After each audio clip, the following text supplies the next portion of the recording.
Welcome back to Old School Sports and our franchise hockey manager playthrough of the New York Islanders. We have finished the 2028-29 regular season and are preparing for the playoffs. The Islanders have won 3 of the last 4 Stanley Cups. We were bounced in the Eastern Conference Finals last season after winning 3 in a row. And our quest is to win a 4th to match the Islanders of the early 80s. Quite honestly, though, if we don't get it done this year, it's probably not going to happen. This team is getting older, and our salary cap situation is getting more and more problematic. We made a big trade near the deadline this past season to bring on Mika Zibanejad, who played well for us but is now out with a separated shoulder for the next 1 to 2 weeks. So he is going to miss our first playoff series. The hope is that we're able to win without him and get our expensive rental back to kind of help us hopefully get to a Stanley Cup. But it's going to be a much more difficult path for us than it has been each of the last 2 seasons when we won the President's Trophy and had a home ice advantage. And even with that last year, we weren't able to get it done. And this also honestly could be the last episode of this series. Our goal in taking over the Islanders was to rebuild them, and we certainly have done that with 3 Stanley Cup champions in the time that we've been running the team since the start of the 2021 season. So have done a good job, I think, with the franchise. But if we don't get the 4th Stanley Cup title this year, I think looking at this team, it's probably not realistic to think we're going to get it next season. And just from a personal perspective, Out of the Park Baseball 23 is out today. Going to be spending some more time with that in the coming weeks than FHM 8. I do have an idea for my next franchise hockey manager playthrough, so there will be new episodes coming at some point if this is the end of the Islanders series. But that will all be determined over the next few minutes. If you are enjoying the series and enjoy the channel, would really appreciate it if you subscribe, like our videos, and comment down below. But without further ado, we are going to start moving forward and getting ready for hopefully a long playoff run here. And hopefully a chance to match those early 80s Islanders with a 4th championship, even if they aren't all consecutively.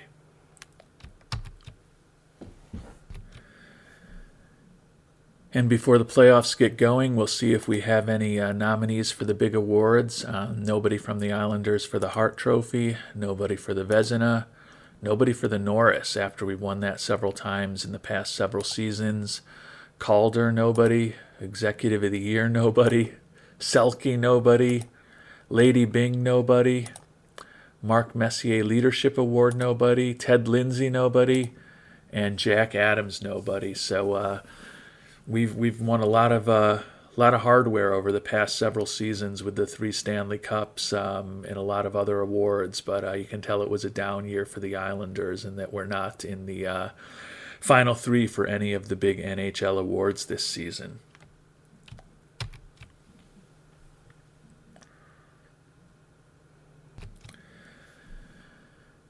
And the Islanders, by virtue of finishing 2nd in the Metropolitan Division, even though we were only the 6th best record in the Eastern Conference, will have home ice advantage for our first series against the Washington Capitals.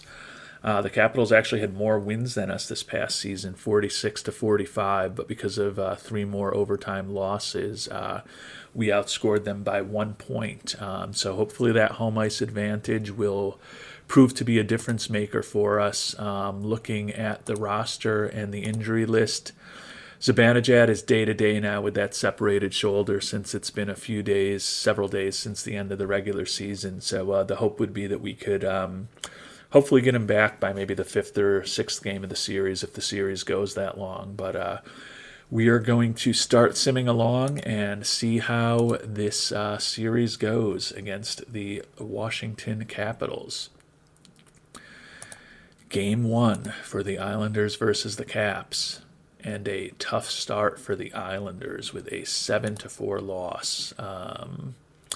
Obviously, nobody among the big three stars for the Islanders. We did get a goal from Natchez in the first, Stenberg and Barzal in the second. But then in the third period, we took a 4-3 lead at the 15-minute mark, and then gave up 4 goals in less than 5 minutes to lose 7-3. So that is just a brutal loss for the Islanders. Wow, not cool. But it is what it is. A couple of those goals at the end were empty netters, I guess, but still not the way we want to start off the playoff series. So we are down 1-0 to Washington after losing at home here in game number 2 against the Capitals, and the Islanders with another loss, 4-2. Could this be the end of this Islanders dynasty? Certainly looks like it could be down 2-0 to our divisional rival in the first round of the playoffs here. Let's check in and see what Zibanejad looks like still day-to-day with that separated shoulder, so certainly doesn't seem like we're going to have him back imminently.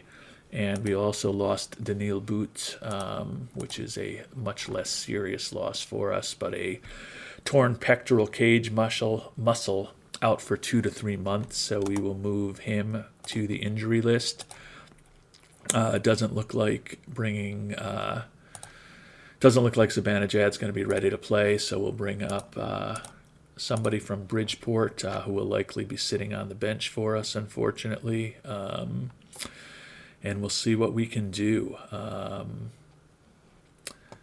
Bring back probably Matvei Petrov, although William Stromgren had a huge year. He's been a good player for us in the past. A little bit better defensively than Petrov is. We're going to bring up Stromgren. Obviously unlikely that he's going to get much playing time unless we really get banged up. But we are going to continue simming along and see if hopefully we can start getting some victories in the nation's capital here. Game 3, pivotal game for the Islanders, and another loss. So we are down 3-0 in this series. And Matteo Rotundi suspended for something that happened in that game, so he is out for our next 3 games. Zibanejad supposedly ready for full contact, but best if he's not back in the lineup. We're going to have to figure out how to win a game without him at some point, so I don't think I'm going to bring him back for a game 4 down 3-0. Although now he's ahead of schedule and ready to start playing, safe to dress him. I think we'll put it in the coach's purview what to do with him, whether to play him or not. So we are going to send Stromgren back down to Bridgeport, put Zibanejad back onto the active roster, and let our coaching staff decide what to do in this pivotal game 4 at Washington. The Islanders are down 3-0. Going to be a disappointing finish to the season if we can't get out of this first round. And obviously at this point we're going to need to string 4 wins in a row together to get out of the first round. But it starts with this game here today, and we did get a 4-2 win. So we avoid elimination and we get to go back home. Let's see what that game looked like. Leroux and Barzal with 2 of the stars for us, and was good to put Zibanejad back in the lineup, even though he was still banged up. He got the first goal started for us, got us off to a good start in the game. So the Islanders are still alive, but just barely. We are down 3-1 in this first round series against the Capitals as we get ready to head back to the UBS Arena. Game 5 for the Islanders. And another win, 4-1 victory. So we're still down 3-2, only halfway to our goal of winning 4 games in a row, but we're taking it step by step. Probably the most difficult one is going to be the one coming up tomorrow on the road at Washington.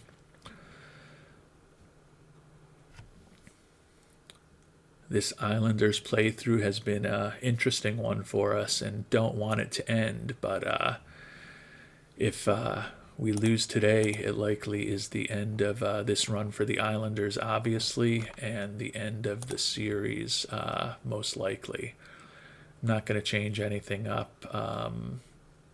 We're finally actually in a position where we've raised revenues enough and we have enough of a fan base that we're generating a decent amount of points. So this would be an interesting game to keep playing at some point, even if we do kind of end the series after this. But before we can make that decision, we're going to see what happens in Game 6, and we've beaten the Capitals in Game 6, a 4-3 victory for the Islanders.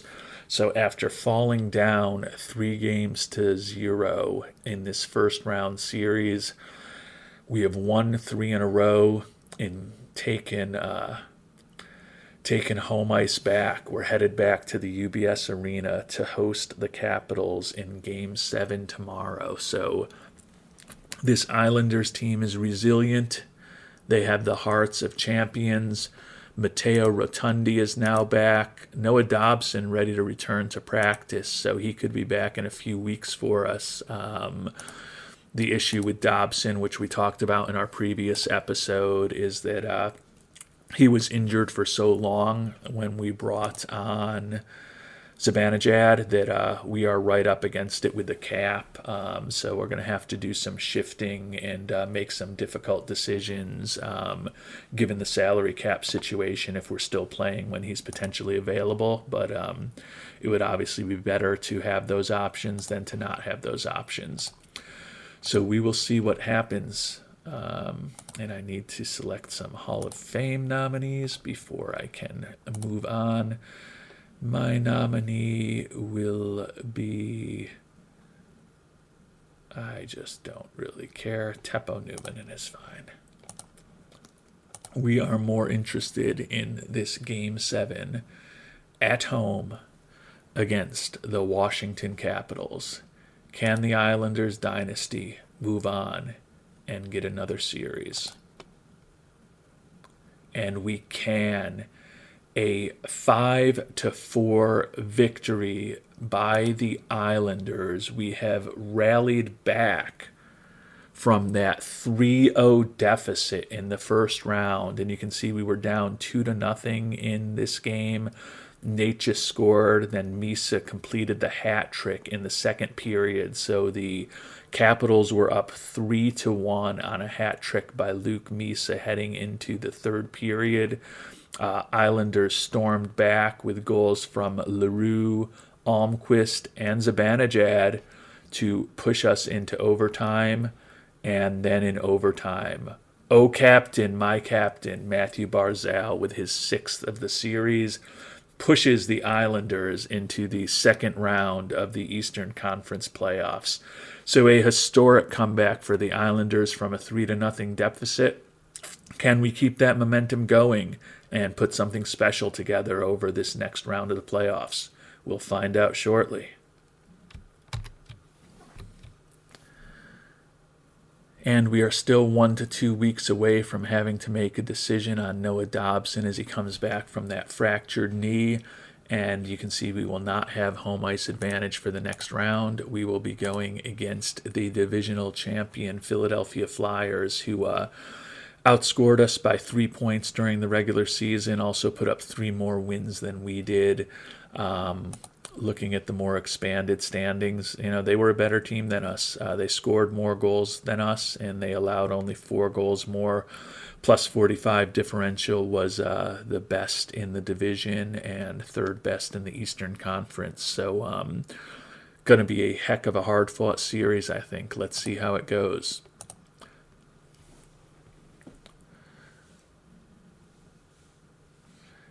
And Natchez still has that facial cut. Hopefully he'll be able to get back in the lineup shortly.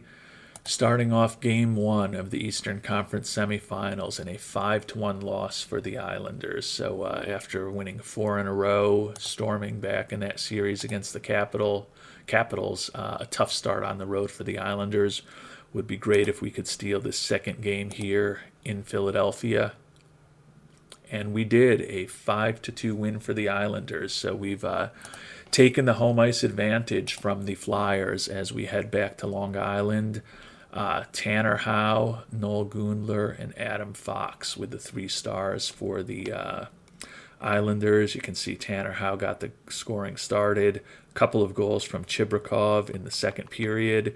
And then after the game got close, Howe and Zibanejad with goals to push the Islanders to the win and push us into a 1-1 tie in the series as we head to Long Island for the next 2 games. Game 3, a pivotal Game 3 against the Flyers, and a 6-0 win for the Islanders. So 6 goals in the first period and then no scoring after that. Wow. Almquist, Jaracek, Barzal, Fedotov, Gundler, and Chibrikov. So everybody chipped in, and then the Islanders held on after that in a wacky game. Only 16 shots for the Flyers. So after that first period with the huge lead, looks like the Islanders just went into run out the clock kind of mode. Did see that Vivilier banged up now with a day-to-day injury with back tightness. Hopefully he'll be able to get back soon, but it looks like we may have Natchez back for our next game. So hopefully can continue the momentum of 2 straight wins, get this win at home in Game 4 against the Flyers, and position ourselves. But did not get the win, lost 5-2, so also suffered an injury, another injury out of Stenberg, also banged up just 4 days, so not optimal. We are tied 2-2, but the Flyers have taken the home ice advantage from us as we head to Philadelphia for Game 5, a pivotal Game 5 of this Eastern Conference semifinal. 4-0 win for the Islanders, so we are going to be headed back to Long Island with a chance to win. Goalie, obviously, Perique in that 4-0 win gets the first star. Zibanejad with a goal and an assist, and Marty Natchez with an assist. So the Islanders have chance to move on to the Eastern Conference Finals if we can get past the Flyers. This is probably our best chance right now at home. Don't want to be facing a Game 7 on the road. Let's see what happens. And a 3-2 loss for the Islanders. So we are going to be facing a second consecutive series with a Game 7.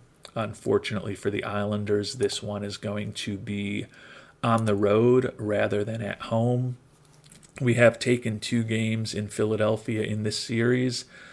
So the hope is that we can continue that trend and win Game 7 here against the Flyers. And we have done it. A 6-5 win for the Islanders. They are not making it easy. Vivilier and Pulock, great to see the veteran defenseman contributing on the offensive side.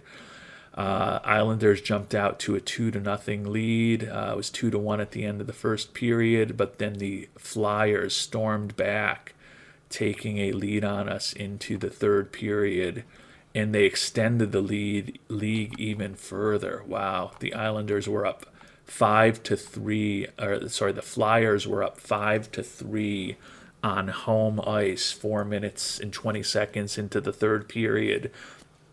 And then Stenberg, Vivilier, and Raty with goals for the Islanders as the heart of the champion shows through in that third period. And the Islanders move on to the Eastern Conference Finals, where Ottawa is already waiting for us. We're going to be on the road for a second consecutive series.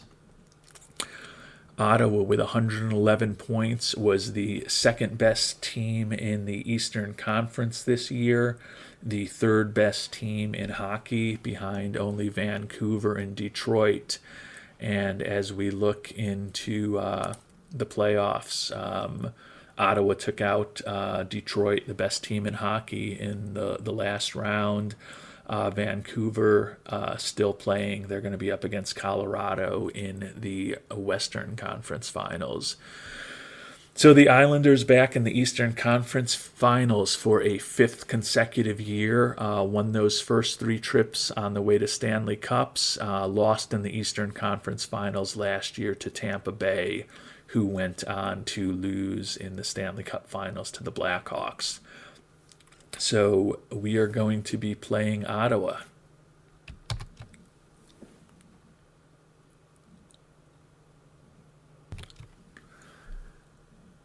And the good news for the Islanders is that Noah Dobson is ready to go. The potentially bad news is that, and it's been a while since I've had this situation, and so it's going to be a good test. In the real NHL, we've seen in recent years people kind of stacking their rosters with a lot of contracts for the playoff runs and the salary cap not being applicable. But I think for purposes of this game, it still is applicable. So I'm going to have to be thinking strategically around how I want to do this, because I don't want to have to cut somebody like Dobson if I make a mistake. But he is making $4.4 million this season, final year of his contract, which we have extended. If we have to, we would do something with Ryan Johnson, I guess. But hopefully we can just do the little trick that all of the... I don't want to send Dobson to Bridgeport. I want to put Dobson on the active roster. So Dobson is on the active roster. We are way over the salary cap.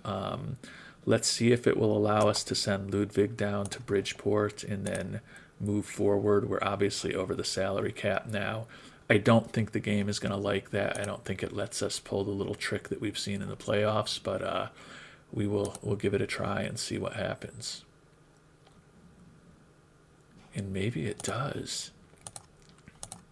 I mean, it's realistic if it does, because it's real hockey. That's the trick that people have been doing in recent years in the playoffs. So that lets us potentially have a better team than we would have. So feeling a little more confident, although Barzal is nicked up with an infected blister. Doesn't sound like the most fun thing in the world, but he is game available. It's a minor injury, so hopefully the captain will be able to contribute as we go on the road here against the Senators. Yep, I know Barzal is banged up. That's fine. In a 3-0 win for the Islanders in Game 1, Natchez going to be right back in the lineup after a minor injury. No scoring until the third period, and then Zibanejad, Gunler, and Natchez. So three of the big offensive players on this team come through as the Islanders take a 3-0 Game 1 win against the Senators on the road. Would be great to get a second win here at Ottawa. Really take control of the series, and we have with a 3-2 win. So the Islanders, Adam Fox, Noah Dobson, and Noel Gunler with the goals in the second game of the series. We are headed back to Long Island with a 2-0 lead. So we have wrestled home ice away from the Senators. Can we get at least one game here in Ottawa to keep one game here at home against Ottawa to keep the pressure on them? In an 8-2 victory for the Islanders in Game 3 to take a 3-0 lead. Tanner Howe, a monster game, 2 goals and 3 assists. Zibanejad, a goal and 2 assists. Fedotov, a goal and 2 assists. Barzal, the captain, got this scoring started for us early with his 10th goal of the playoffs. The Islanders are starting to roll. Would be an incredible run if we're able to make it to the Stanley Cup Finals after being down 3-0 in that first round series. But we still have work to do. At this point now, don't want to even go back to Canada. Let's see if we can finish off things here in Game 4 and a sweep for the Islanders. So after consecutive 7-game series in the first 2 rounds of the playoffs, the Islanders with a monster series sweeping the favored Ottawa Senators 4-0 in the Eastern Conference Finals. Only question now for these Islanders is who we are going to be facing. And the Colorado Avalanche are up 3-1 on Vancouver. The Islanders are now just 4 games away from a 4th Stanley Cup championship, which would match the 4 that the early 1980s Islanders put up, even though it will have taken us 5 years to do that rather than the 4 in a row that dynasty put forward. So looking at this Islanders roster, we are largely healthy and well. Vivilier day-to-day with a sore back, and Barzal still impacted a little bit by that infected blister. But looking at the injury list, we lost Daniil Boot, he's gone, and Savoy still recovering from that concussion, which we hope doesn't have a really significant impact on the future of his career. But at this point, we've got back who we are going to have for the playoffs. Just a matter of seeing who ends up coming out of that Western Conference. Would be really good for us if it ends up being Colorado. 85 points on the regular season. That would give us the home ice advantage as opposed to Vancouver, who would have home ice over us. But we will play whoever we have to win the Stanley Cup. Let's see how these next few days go and figure out what this schedule is going to look like. And Vancouver got a win to close the series to 3-2. It's now tied 3-3.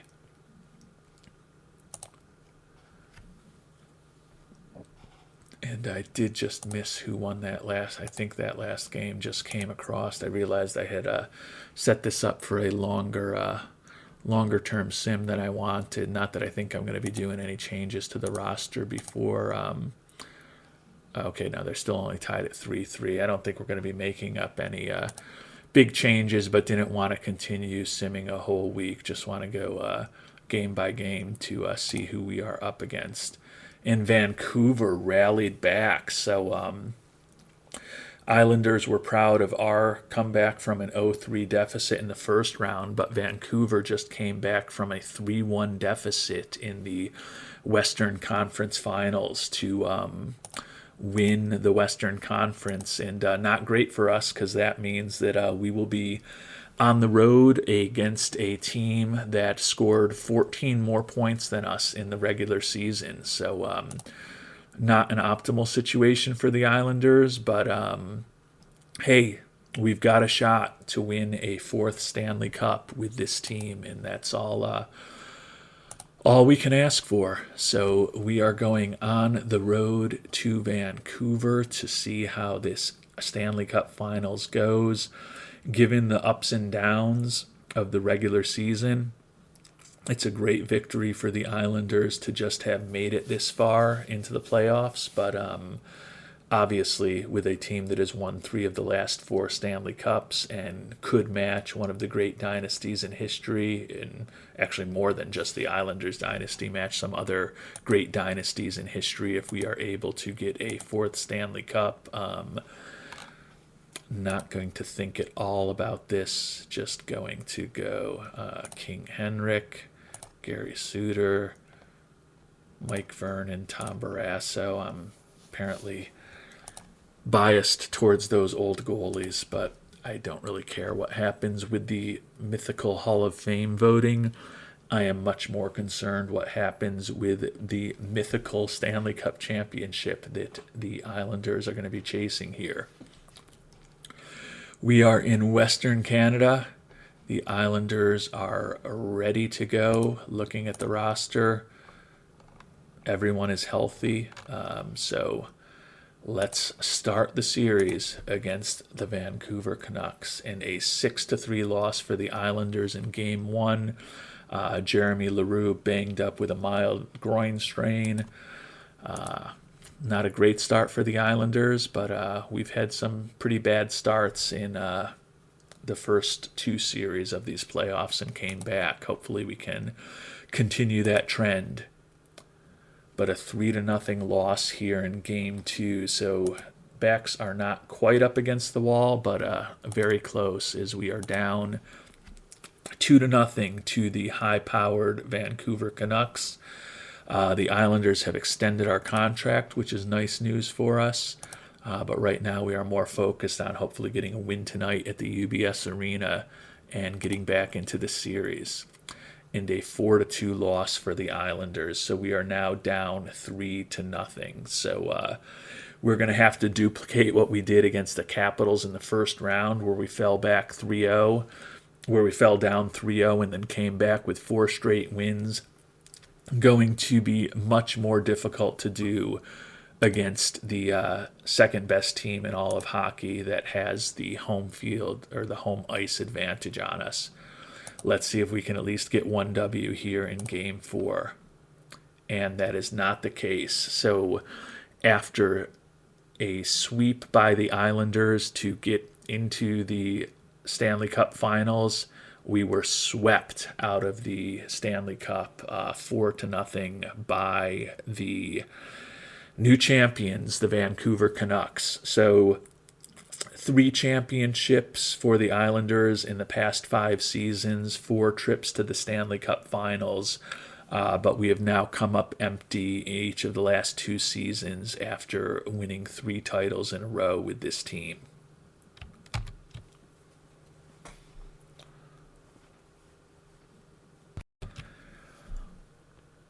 In thinking about what the Islanders roster could look like next season, Natchez, Vivilier, and Heiskanen are the 3 big decisions that we have to make. Realistically, we can probably only bring back one of them, depending on the type of contracts they're looking for, too. They could price themselves right out on us. I guess the question is also, do we look to trade Zibanejad in the offseason, which would open up a little more money for us. So from that perspective, we could potentially bring back a couple of those guys, may look to extend Otto Stenberg also. But otherwise, it looks like we're going to be coming back with a very similar team, at least theoretically coming back. If I am going to end the series here for now, as I mentioned, going to be spending a little more time in the near term on playing OOTP 23, but I want to have the Islanders set up in case do come back and revisit this team at some point in the future, and also regardless of whether I do that or not, do have some ideas for another hockey series that I will be starting at some point in the not too distant future that hopefully those who have enjoyed this series will be really interested in.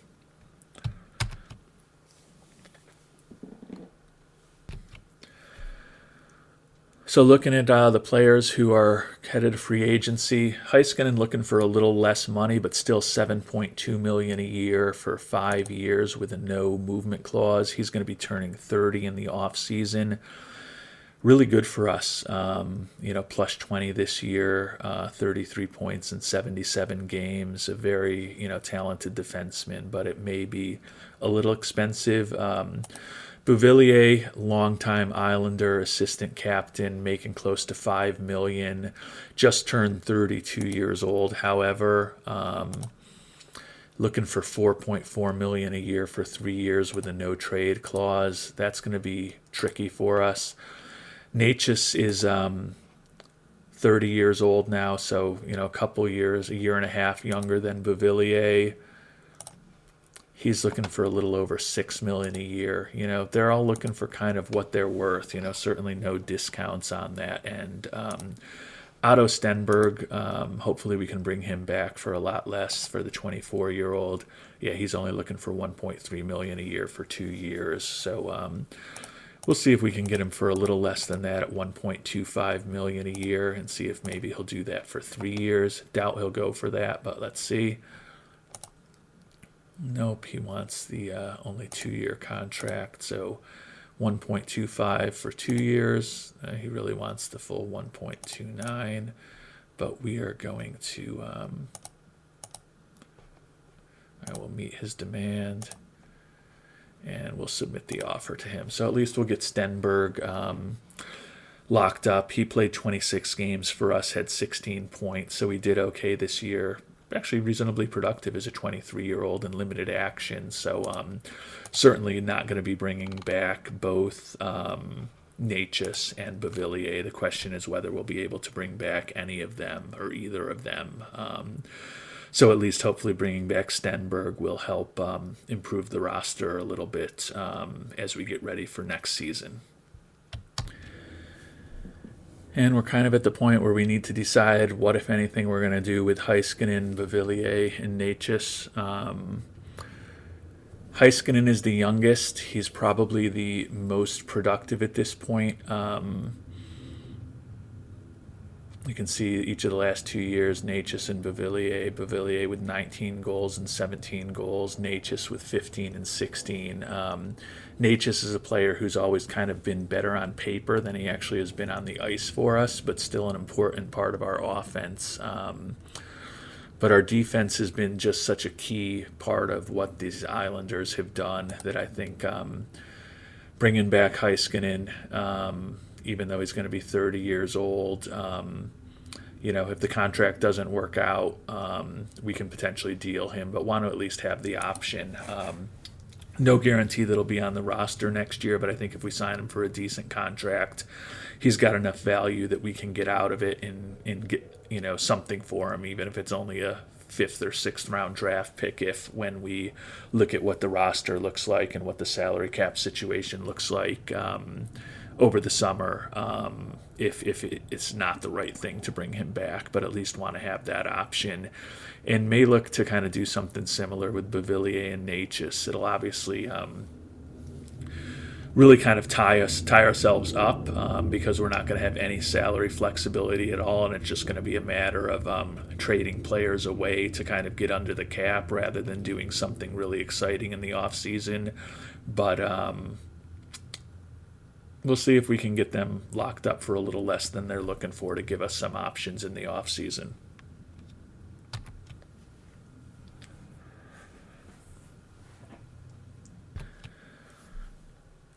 And we're probably going to make Heiskanen a little angry here. He's making about $8.5 million a year now. He's looking for $7.2 million a year in 5 years and wants a no movement clause. We're going to offer him. Now we've got to offer him more than that, but we're going to offer him $6.25 million in only 4 years without a no movement clause. Sure, he's not going to like that, but we want to get him back as reasonably as possible if we do bring him back. Yeah, he's come down a little bit in what he wants, but still wants the 5 years and no movement. If we bump it up to $6.55 million a year and give him the 5th season without the no movement clause, let's see what he thinks of that. Coming down again a little bit, but he really wants the no movement. That could become the sticking point because I don't know that we can afford to get in a position where I guess the no movement isn't doesn't mean that we can't get rid of him through a trade if we can find a team willing to take him on, but would rather keep things as simple as possible. $6.85 million, still not going for it. How about $6.95 and a no movement clause? Likes his offer, but he wants the no movement clause. All right. Reasonable offer. We got him for a little less. Let's see if we can do something similar with Natchez and Vivilier. Get those veterans locked up to more reasonable contracts. $6 million for 6 years for 30-year-old Natchez with no movement. That's I just don't feel great about it. Let's see what he thinks about $5.45 million for 5 years without any no movement. Well, he is willing to go to 5 years, so that's a step in the right direction. If we up it to $5.75 million a year for 5 years,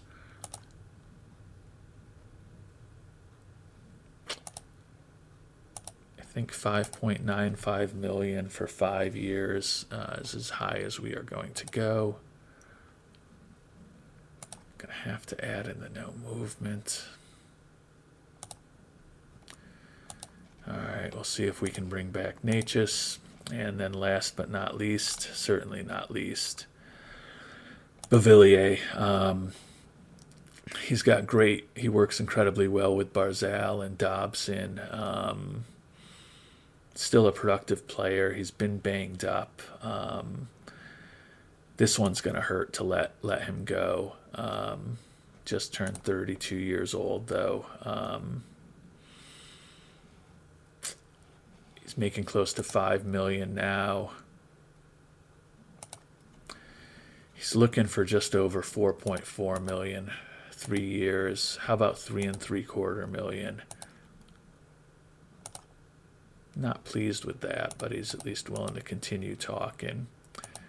If we move it up to $4.15 million a year for each of the next 3 years, all right. He's not thrilled with it, but is at least willing to think about it. So we'll see what happens with those 3 contracts. Again, I think it's doubtful that all 3 of them are actually going to be on the final roster next season, but at least it gives us some options, and we can do the math on who we can fit and who we want to fit and who we want to trade away.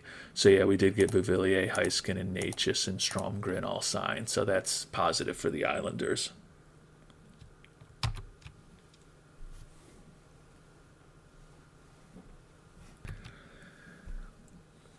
So as we get near the end, let's take a look at how the Islanders actually produced on the ice last season. Zibanejad, who most of that was with the Rangers, scored 89 points in 79 games.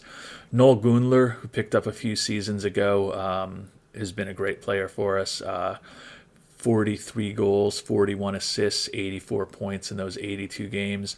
A little bit of a down year for the captain, Barzal, but only 21 goals, but did hit 50 assists, 71 points. Vivilier, 4th on the team in scoring, so although he's getting older, glad to have the option to bring him back after that extension we signed him to. Among the defensemen, Adam Fox led the way. Another really strong season for us, 16 goals, 46 assists for 62 points, plus 16 on the season. Ratti with 20 goals, 25 assists. Tanner Howe, a solid season for us, 16 goals, 28 assists. Natchez, we just talked about him when we were talking about the extension, 40 points in 64 games. Chibrikov, 19 goals, 19 assists. Jiricek on the blue line, plus 7 on the season, 9 goals, 28 assists. Fedotov with 13 goals, 36 points. LaRue, 15 goals, 34 points. Almquist, 14 goals, 34 points. Kind of a lot of similar numbers from some of those second and third wingers on the team. Heiskanen, 33 points, but was plus 20, getting into the defenders now. Ryan Johnson, 30 points, plus 12 on the year. Matteo Rotundi, the youngster, 23-year-old, 22 points, but minus 1 on the year, was not as good as some of the others. And then the veteran Ryan Pulock, excellent stay-at-home defenseman, even at 34 years old, 19 points, but plus 15 on the season for him. Stenberg, limited action at the NHL level, but he will play a bigger role on the team next year, most likely. And then Dobson bounced back from that knee injury to be able to join the team towards the end of the playoffs. So those are kind of the key highlights, looking at our goalies.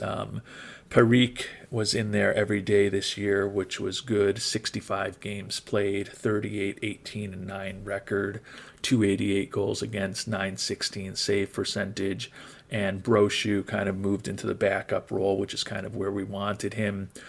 Tough season for him, 7-9-1 record, 3.25 goals against, and a 907 save percentage. So looks like last year when he was more regularly between the pipes, he enjoyed that regular usage and performed somewhat better in that type of role.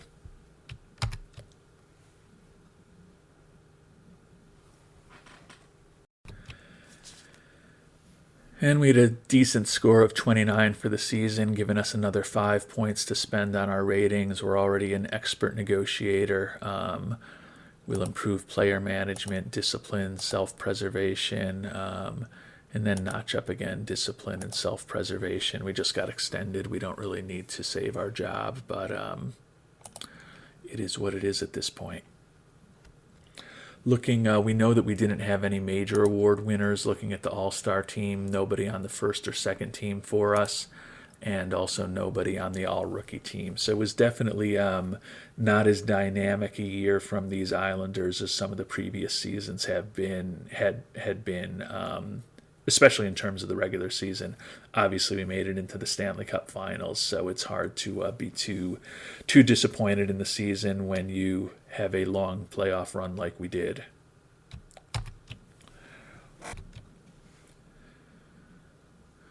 So as the 2029 NHL offseason begins, we are going to step away from our role as general manager of the New York Islanders. Our goal was to rebuild the franchise, and we have had a pretty successful run, winning 3 consecutive Stanley Cup championships. 8 seasons as the Islanders general manager. Those first 3 were kind of rebuilding, and after that we've had 5 straight playoff appearances, including the 3 Stanley Cup championships, a couple of General Manager of the Year awards, and then we've made the playoffs in each of the last 2 seasons, losing in the Eastern Conference Finals in the 2028 offseason, and then losing in the Stanley Cup Finals this past season. So averaged close to 100 points a season over those 8 years as the general manager. So I think our rebuild has been successful. As I mentioned, have another idea for a franchise hockey manager 8 playthrough that we will hopefully be putting out there sometime in the coming weeks, and hope you enjoy that series. But thank you so much for watching. Would love to hear your thoughts down below. And as you know, just went through the off season. We have the team set up with a salary cap that is well above, salary obligations that are well above the salary cap at this point. So we're going to have to make some difficult decisions and trade away some big players to get back under the cap if we do continue playing the sim here at some point.